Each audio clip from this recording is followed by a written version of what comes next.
Hey guys and gals, Lee with Seek Outside here, and this is the Big Momma Stove.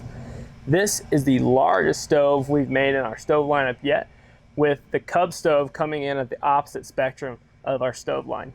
This has got 11 inches tall by 13 inches wide by 16 inches long Firebox. Total height on this bad boy with the legs is 18 inches. It's going to weigh in at just under 5 pounds, and you're going to have to account for about 2 ounces of stovepipe for every foot of stovepipe.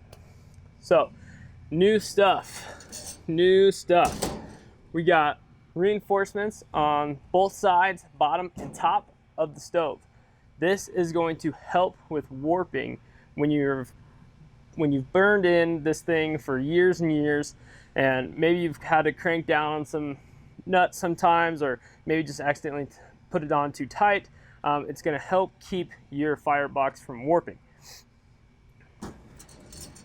Going on to more new stuff, we've got the baffle. And speaking of the baffle, this guy right here where you put your stovepipe in, this hole, this is the only stove where we suggest you put the stovepipe hole towards the front of the stove, and I'll show you why here in a second. It's put together just like all of our original stoves, other than this one part. That's the only thing that's going to change on this bad boy.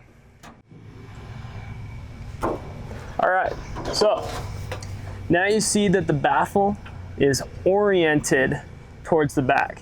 So this basically just acts as a false ceiling, in a sense, and then we've got the hole here to the back.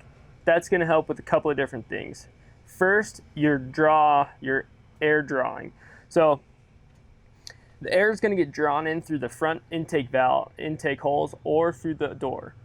Either one, you can open the door to get extra air, or you can close it all up, and it'll eventually smolder out. But anyways, the air is going to get drawn up through. It's gonna stoke your fire.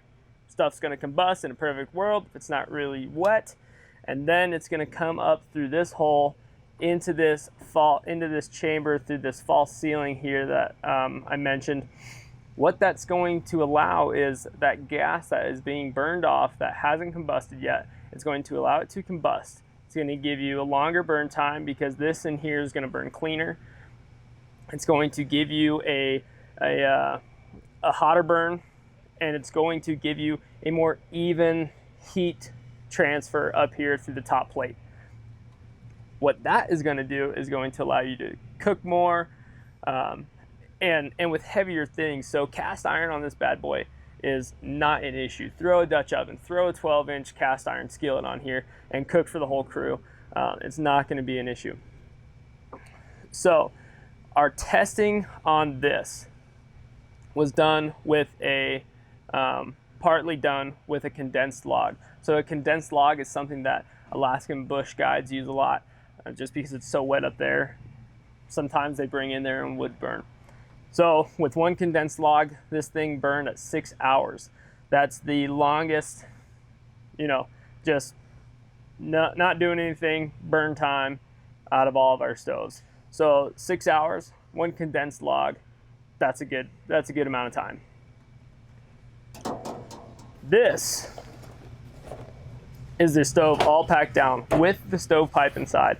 So this is what's going to come to you in the box, pretty much along with your damper.